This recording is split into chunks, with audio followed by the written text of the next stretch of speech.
As we move through the weeks in December, Lynn and I have got a new release for you in our Hear My Voice series. We're exploring carol singing, and last week I watched Keaton perform carols with his year group in his school hall at the juniors, and yesterday Mackenzie had her first ever Christmas performance. She sang carols to us and we shared some cake in the hall at the infant school. So I feel really blessed to have been able to visit the children in school and watch them perform. They've been absolutely fantastic. I've already been scrapbooking some photos that I took from both of those performances, and I'm excited to share those layouts with you using our new carol singing collaboration. Lynn and I have been chatting a little bit about differences between our climates at this time of year and differences that we may have in Christmas traditions. We thought it would be fun to ask each other a few questions that we can answer for you here on camera. Thanks, Rachel. Yeah, I'm on the other side of the world from Rachel. I'm in New Zealand, and it's summer here in New Zealand when Christmas lands, although it's not very sunny today, but it has been really sunny and really, really hot. And it's a really odd time of the year here because it's the end of the year, you have all the end of the year stuff, and then you have all the Christmas madness, and it's a very different feeling and a very different day from what it was like when I lived in England. One of the things that Lynn asked me is whether I take formal portrait photos or more candid photos during the holidays.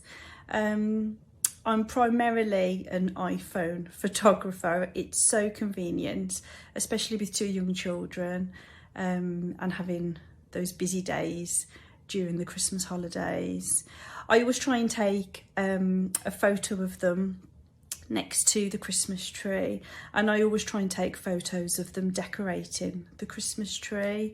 So those are more intentional photos, but absolutely I do take a lot of candid photos just in the moment when they don't realise the camera's pointing at them, those natural times during play, you know, and when we're making memories. I'll just take a photo as I see it happening. You quite often get the best photos that way, I think. I'm the same, Rachel. I have always preferred candid photos to sort of formal shoots and stuff like that. And in fact, formal photo sessions for things like Christmas and things like that aren't really a thing here in New Zealand. I mean, and a few people do them, but generally not. And I've always preferred those sort of candid captures and just, you know, like paparazzi mum with the camera. Though I always try to get a photo of all the grandchildren lined up under the tree for my mother. That was sort of an annual tradition. And of course the doing the tree pic, that was always a good one. And Maddie used to sing while she did it, which was lovely. I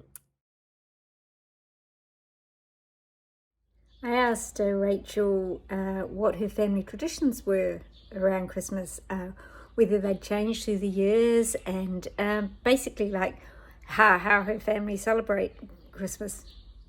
Christmas has always felt very homely, and over the years I've tried to very much so carry forward traditions that I've experienced growing up and what my Christmas felt like onto my children. Our Christmas Eve traditions are the children having new pyjamas and a book, normally a Christmas or winter themed book. They always leave out milk and a carrot for Santa's reindeers, and of course a snack for Santa. That might be a mince pie or like a biscuit or a cookie. And the children always play a big part in decorating the Christmas tree. That's one of our traditions, and putting the star on the top. We always have a big roast dinner on Christmas Day, and in England we have crackers on the table which contain a joke and a little keepsake, and of course our paper crown, which we wear during our lunch, and quite often we'll keep them on later in the afternoon. Christmas Eve, we've started a tradition of having a little Christmas Eve buffet for the children, which they really, really love. It always feels really festive, and we put some Christmas music on and have some fun. Stockings, of course, the children always hang their stockings near the mantle, near the fireplace, at the same time as leaving Santa's milk and cookies out on Christmas Eve. Another thing that we also do a little bit earlier in December is the children always write a letter to Santa. In England, we have a system where we have a special address that we can send the Santa letters to, and Royal Mail will write back to the children. And this year I've also arranged an additional letter, so I might intercept the other one. This one is like a personalised letter from Santa and makes references to things that the children have done through the year, and other personal information that only Santa would know, and makes references to the letters that they've actually posted. So we're looking forward to those arriving, hopefully very soon. I love hearing about Rachel's Christmas Eve traditions. Christmas Eve is very much just a day here in New Zealand, really. It's usually very hot. People are still rushing around doing a lot of their shopping, last minute shopping. So yeah, we don't sort of have the same traditions as that. I really miss Christmas in England, where it really is more of a whole season. In New Zealand, like I said, it really is sort of just a day, and it comes right at the end of the school year and sort of what feels like the work year. Everyone's planning their their summer breaks,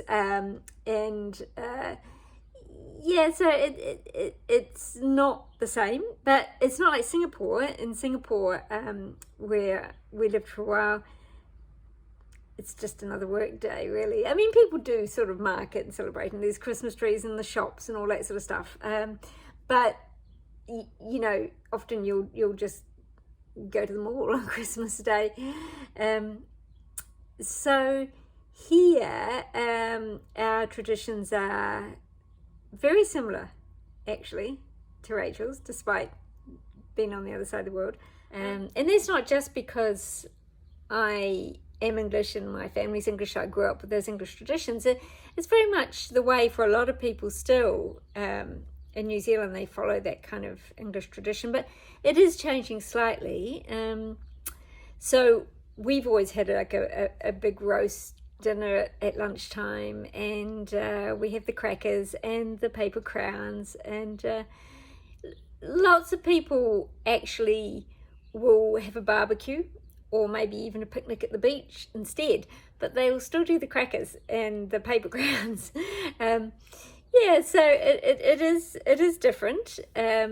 On Christmas Day itself, this year is actually our first Christmas as empty nesters, but Maddie's actually working that day, but she's going to come to our place because where she works is actually very close to our place. She's going to come to our place after she's finished work, and then before another shift, and have a lunch with her sister, and then she's going to come back in the evening. We're going to have a roast dinner then, because her sister is vegan. So, and we don't have a tree because we are, well, partly because I did this massive decluttering anyway, moving into the apartment a few years ago, but also because we're moving anyway 2 days after Christmas. So I've got a little beeswax candle tree, but we have sort of got a tree because we've got a broomstick which is sitting up on the balcony, which we call Broomy, as a sort of makeshift seasonal scarecrow, because somebody in the apartment complex has been feeding birds, and they eat the bread up here, and then they do their business. So we've got Broomy. He's sort of our Christmas tree, I suppose. Yeah, and we're sort of thinking that now we're all adults, we want to sort of make some new traditions around Christmas. So like, playing a board game together, or, things like that. And we're also trying to move away from the whole materialistic aspect of Christmas, because when they were children, we didn't have stockings. They had a pillowcase at the end of the bed. You have to wait till they fell asleep and then creep in and swap over the pillowcase with another one that looked the same but that was full of presents. And there was always a big pile of presents under the tree for all of the cousins and different grandchildren, everything like that. But now everyone's a bit older. We're sort of trying to just move away from that aspect a bit. And what about scrapbooking Christmas? I enjoy scrapbooking the holidays. I tend to scrapbook highlights and favourite photos. I think the only real change in the way that I have documented it over the years is probably moving more towards sort of pocket scrapbooking to try and capture more photos on the page. So definitely now using more multi-photo type templates and setups to try and get all those pictures.